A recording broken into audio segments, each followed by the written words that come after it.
आक्रोशित हो रहे हैं। बिल्कुल आक्रोशित हो रहे हैं कि 6 महीना डिले हुआ और इतना डिले होने के बाद भी सीटों की सही संख्या नहीं आ रही। बढ़ाई नहीं गई बल्कि घटा दी गई। बिल्कुल बिल्कुल आपको नहीं लगता है कि थोड़ा इंतजार करना चाहिए, नोटिफिकेशन का इंतजार करना बिल्कुल करना चाहिए, लेकिन इंतजार मंत्री जी को भी करना चाहिए था। विभाग, हाँ, ये विभाग का भी कंसर्न सही है कि एक ही शिक्षक कितनी बार ट्रांसफर लेंगे, कोई सीमा होनी चाहिए। देखिए, आरटीआई हमने डाला था, जो बीपीएससी से टीआरई 1, 2, 3 हुआ है, उसका डॉक्यूमेंट वेरिफिकेशन हुआ है या नहीं, ये हमने बीपीएससी से पूछा था। नमस्कार, हमारा नाम है समरीन और आपने देखना शुरू कर दिया है लाइव सिटीज। देखिए, लगातार चर्चा में बना हुआ है शिक्षा विभाग और आप लगातार देख रहे हैं कि शिक्षा मंत्री सुनील कुमार भी आदेश पर आदेश जारी कर रहे हैं। आपने देखा है कि मुसलसल बैठकें भी हो रही हैं और उसके बाद लगातार आदेश भी निकाला जा रहा है। तो देखिए, क्या कुछ हो रहा है, सब कुछ हम आपको तफसील के साथ इस वीडियो में बताएंगे। तो एक बार फिर से इन तमाम मुद्दों पर सीधी बातचीत करने के लिए हमारे साथ शिक्षक नेता अमित विक्रम हैं। सबसे पहले बहुत शुक्रिया। बहुत धन्यवाद। अमित, आप लगातार शिक्षकों का मुद्दा उठाते ही रहते हैं और देखिए, एक मुद्दा जिस पर लगातार चर्चाएं हो रही हैं वो मुद्दा है बीपीएससी टीआरई 4.0 से जुड़ा हुआ। आपने सुना होगा कि शिक्षा मंत्री ने बड़ा बयान दे दिया है, यानी कि एक बात तो बिल्कुल साफ हो गई है कि इस साल नहीं होने जा रहा है बीपीएससी टीआरई 4.0। देखिए, पहले भी, जब चुनाव से पहले भी बार बार इस तरह की खबरें आ रही थी कि टीआरई 4 होगा, इतने सीटों पर, तब उस वक्त भी मैं बार बार कहता था और ट्वीट के माध्यम से बताता था कि चुनाव से पहले वैकेंसी नहीं आएगी, चुनाव के बाद आएगी। हम लोगों को भी जो विभाग से जानकारी थी कि जनवरी के महीने में, उस समय ही यह बात सबको कहा गया था कि जनवरी के महीने में ही बहाली आएगी। और आज भी मंत्री जी ने वही कहा है कि जो एसटीईटी हुआ है उसके रिजल्ट आने के बाद जनवरी महीने में नोटिफिकेशन जारी होगा, एडवर्टाइजमेंट जारी होगा, वही बात है।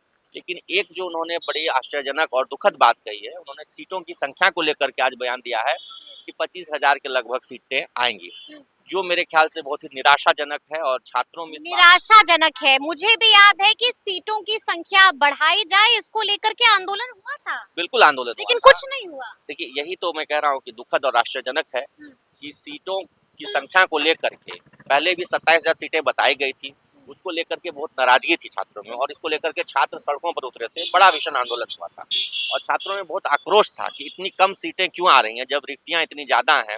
शिक्षा विभाग खुद कई रिपोर्ट्स में, कई अपनी जो रिपोर्ट केंद्र सरकार को भेजता है या एजेंसीज के माध्यम से जो रिपोर्ट आती हैं, उनमें ये बार बार कहता रहा है कि 1.25 लाख से 1.5 लाख की रिक्तियां हैं। और हम लोग भी जो अपने विद्यालयों में अपने अनुभव से जान रहे हैं कि 1.25 लाख के लगभग पद खाली हैं। वो हो सकता है 1.5 लाख भी हो जाए, क्योंकि बहुत सारे प्रधान शिक्षक में भी इस बार चले गए। लेकिन ऐसी परिस्थिति में जब सीटें कही जा रही हैं कि 25,000 के आसपास आएंगी, तो सबको जरूर निराशा हो रही है और दुख हो रहा है। छात्र आक्रोशित भी हो रहे हैं कि भैया, एक तो 6 महीने डिले, छात्र आक्रोशित हो रहे हैं, बिल्कुल आक्रोशित हो रहे हैं कि 6 महीना डिले हुआ है। जो बहाली मई जून में आनी थी वो अब दिसंबर जनवरी में आ रही है, 6 महीना डिले हुआ और इतना डिले होने के बाद भी सीटों की सही संख्या नहीं आ रही, बढ़ाई नहीं गई बल्कि घटा दी गई। बिल्कुल बिल्कुल इस बात को लेकर के आक्रोश है और नाराजगी है। छात्र बहुत नाराज हैं, गुस्से में हैं। शिक्षा मंत्री जी को इस तरह का बयान नहीं देना चाहिए। उसी वीडियो में मैंने सुना वो एक और कह रहे हैं कि अभी 14 जिलों ने दिया है, 24 जिलों की रिक्ति आनी बाकी है। तो जब रिक्ति आनी बाकी है तो मंत्री जी पहले से ही एडवांस में कैसे कह सकते हैं कि 25,000 ही सीट आएगी। हो सकता है रिक्ति ज्यादा आए, काफी ज्यादा आए, लेकिन पहले उनको इस तरह का बयान देना यानी कहीं ना कहीं मनसा दर्शा रहा है कि इन लोगों ने पहले से ही तय कर रखा है कि हम 25,000 के ही लगभग सीट देंगे। ये निराशाजनक है और दुखद। अमित, आपको ऐसा नहीं लगता है कि बीपीएससी टीआरई 4.0 के बाद बीपीएससी टीआरई 5.0 भी होगा? देखिए, फिर काहे की नाराजगी, फिर काहे का गुस्सा, फिर काहे का आक्रोश? देखिए, शिक्षकों की बहाली जो है वो तो सदैव, जब तक ये विभाग रहा है, हम लोग भी रहे हैं, 2013-14 से चलती रहती है बहाली। तो 4 हो, 5 हो, 6 हो, वो तो होता रहेगा। लेकिन जिस वक्त जितनी सीटें खाली हैं आज की डेट में, अगर 1 लाख सीटें खाली हैं, 1 लाख सीटों पर बहालियां नहीं चाहिए। ये कौन सी बात हुई कि आज खाली हैं सीटें 1 लाख, लेकिन हम वैकेंसी देंगे 25,000? ये नाइंसाफी है। ये आप सीटों को होल्ड क्यों कर रहे हैं? अगर वैकेंसी है तो आप बहाली दीजिए उन सीटों पर। वैकेंसी नहीं है, आपको नहीं लगता है कि थोड़ा इंतजार करना चाहिए, नोटिफिकेशन का इंतजार करना? बिल्कुल करना चाहिए, लेकिन इंतजार मंत्री जी को भी करना चाहिए था। इस तरह के हल्के बयान उनको नहीं देने चाहिए। जब वो खुद कह रहे हैं, शिक्षा विभाग की रिपोर्ट कमेटी की जो बैठक हुई थी उसमें भी रिपोर्ट में लिखित में आया है कि 14 जिलों ने रिक्तियां भेजी हैं, 24 जिलों ने नहीं भेजी हैं। तो जब रिक्तियां भेजी ही नहीं तो मंत्री जी को ये पूर्वाभास कैसे हो गया कि 25,000 ही सीटें आएंगी, यानी कुछ इन्होंने पहले से तय कर रखा है कि हम 25,000 ही वैकेंसी देंगे। तो इसी बात को लेकर आक्रोश है कि आप रिक्ति गिनिए, अगर रिक्ति 1 लाख है 1 लाख दीजिए, 1.5 लाख है 1.5 लाख दीजिए, 70-80 हजार है तो उतना ही दीजिए। जितनी रिक्तियां हैं सभी पदों पर आप एक साथ बहाली लीजिए। सभी पदों पर एक साथ बहाली लीजिए। देखिए मैंने शुरू में भी कहा कि आप लगातार शिक्षकों का मुद्दा उठाते ही रहते हैं। अमित, ट्रांसफर पोस्टिंग को लेकर के क्या जानकारी मिल रही है, क्या खबर है? देखिए ट्रांसफर पोस्टिंग को लेकर के जो 27,000 के करीब जिनको मिला है, अभी जिला आवंटित हुआ है, प्रखंड का ऑप्शन भरा उन्होंने, और आज जहां तक जानकारी, आज उनको प्रखंड आवंटन होना शुरू हो जाएगा, फिर स्कूल आवंटन भी हो जाएगा। तो ये प्रक्रिया तो चल रही है, लेकिन इसमें काफी संख्या में जो लोग छूटे हुए हैं, जिनको नई जिला मिला या फिर एक तरह से कह लीजिए जो टीआरई 3 में आए थे और जो प्रधान शिक्षक भी आए हैं, उनको भी एक लगता है कि जब सबको ट्रांसफर मिला था तो हमको भी मिलना चाहिए।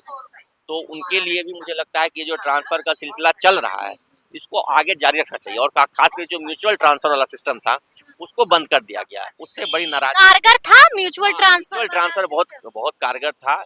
विभाग, हाँ, ये विभाग का भी कंसर्न सही है कि एक ही शिक्षक कितनी बार ट्रांसफर लेंगे, इसकी कोई सीमा होनी चाहिए, तो सीमा तय करे। लेकिन म्यूचुअल में अगर जैसे प्रधान शिक्षक लोग यहाँ आए तो बहुत लोग भागलपुर के हैं, अरवल में पोस्टिंग हो गई, अरवल के हैं उनकी कटिहार में पोस्टिंग हो गई, भागलपुर के बगल में कटिहार है, तो म्यूचुअली तो मान लीजिए कोई भागलपुर के व्यक्ति अरवल में है तो वो तो अपना कम से कम कटिहार चला जाए, घर के पास में रहेगा। तो इस तरीके से समस्याएं सुलझ सकती हैं। तो म्यूचुअल एक कारगर व्यवस्था है। और आपको याद होगा कि जब ट्रांसफर शुरू होने वाली बात थी उस वक्त मैं कहता था बार बार कि म्यूचुअल का ऑप्शन हमेशा होना चाहिए। हर विभाग में ये होता है। और एक जो दिसंबर और जून का एंड होता है, इस वक्त हर विभाग अपने ट्रांसफर विंडो को ओपन करती है, और म्यूचुअल तो ओपन होता ही होता है। जिसको जहां जाना है म्यूचुअल लेके चले जाए। ये मेरे ख्याल से जो बंद है इसको फिर से शुरू करना चाहिए। फिर से शुरू करना चाहिए। लेकिन आपने देखा होगा कि एक बार फिर से जब शिक्षा मंत्री का पदभार ग्रहण किया शिक्षा मंत्री सुनील कुमार ने, तो आपने देखा होगा कि बिल्कुल वो एक्शन मोड में आ गए, बिल्कुल पूरी तरह से सक्रिय हो गए, लगातार बैठक कर रहे। और देखिए शिक्षकों की जो पेंडिंग समस्याएं थी जिस पर लगातार वो अपनी आवाज को बुलंद करते थे, चाहे वो सेवा निरंतरता हो, प्रोन्नति हो, वेतन विसंगति का मामला हो, तमाम चीजों को लेकर के आदेश जारी कर दिया गया है। तो अब तो आप तारीफ कीजिएगा ना शिक्षा मंत्री? देखिए मैं तो मुख्यमंत्री जी की भी तारीफ करूंगा कि एक ऐसा शिक्षा विभाग का हिस्सा जो बिल्कुल कारगर नहीं हो रहा था, काम ही नहीं कर रहा था, उच्च शिक्षा, हायर एजुकेशन, उसको उन्होंने अलग किया। उनको कहीं ना कहीं जरूरत महसूस हुई कि जो हमारे यूनिवर्सिटीज में, कॉलेज में प्रॉब्लम है वो एक विभाग के अंदर सॉल्व नहीं हो रहा, तो उन्होंने हायर एजुकेशन का डिपार्टमेंट अलग किया। और मुझे उम्मीद है एक नए मंत्री मिलेंगे उस विभाग को। और जो यूनिवर्सिटीज की स्थिति है आप भी जान रही हैं, हमारे यहाँ मुंगेर यूनिवर्सिटी है, पूर्णिया यूनिवर्सिटी, कैंपस नहीं है उनके पास, मतलब ग्रेजुएशन जो डिले चलता है, तो वो अच्छा हो रहा है। तो इनका भी वर्कलोड घटेगा।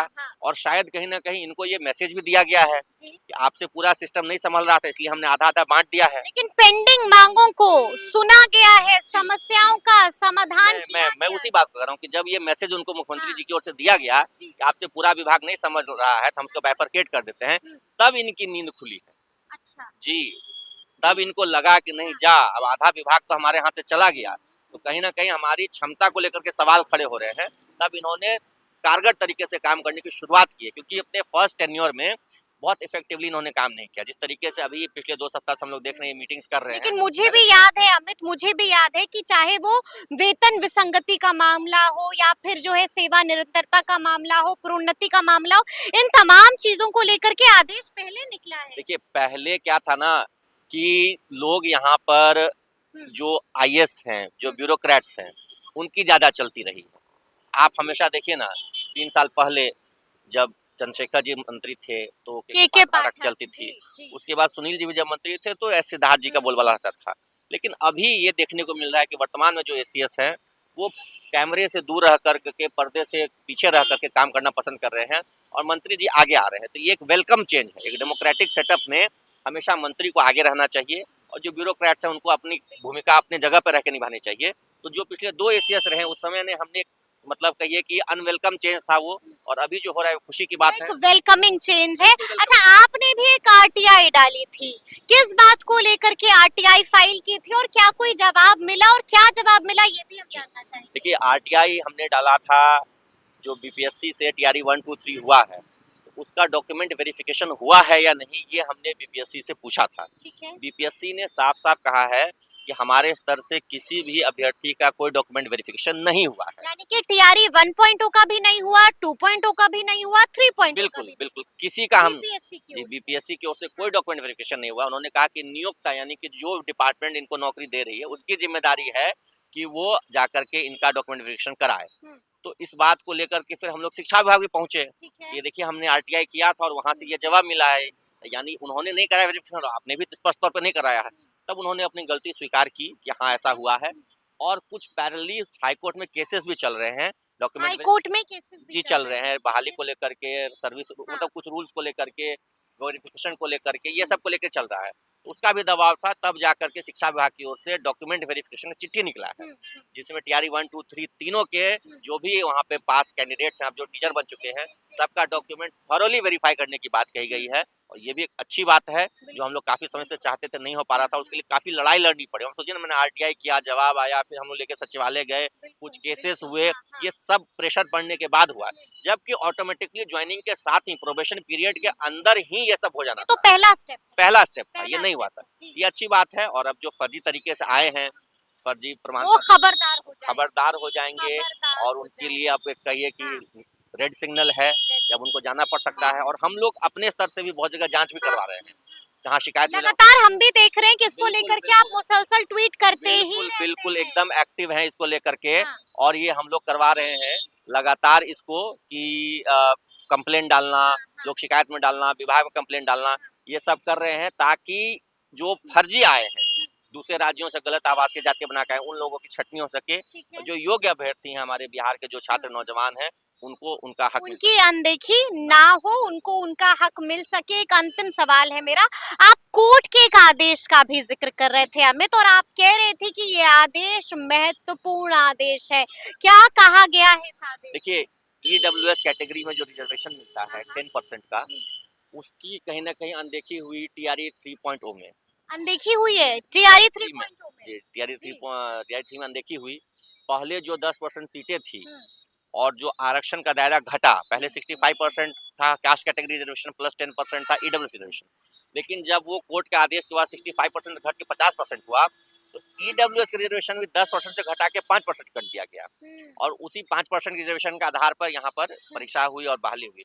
इसको लेकर के बहुत सारे छात्र, उनके साथ हमने कई बार मीटिंग भी की थी, आप भी आए थे उसमें, वो लोग कोर्ट गए हुए, तो कोर्ट में केस उनका चल रहा था। तो अभी जो लास्ट डेट में हियरिंग हुई है, उसमें कब हुई हियरिंग?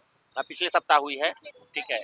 और 2 सप्ताह का समय दिया गया था। उसमें अंतिम तौर पर कोर्ट बहुत नाराज था इस बात को लेकर के कि अभी इस तरीके से जो आप बहाली कर रहे हैं, जिसमें रिजर्वेशन के जो क्राइटेरिया है उनकी अनदेखी हो रही है, और आप जवाब भी नहीं दे रहे, सरकार की ओर से कोई जवाब भी नहीं दिया जा रहा है। इसको लेकर कोर्ट बहुत नाराज हुआ है। और 16 तारीख का अल्टीमेटम दिया, 16 दिसंबर का।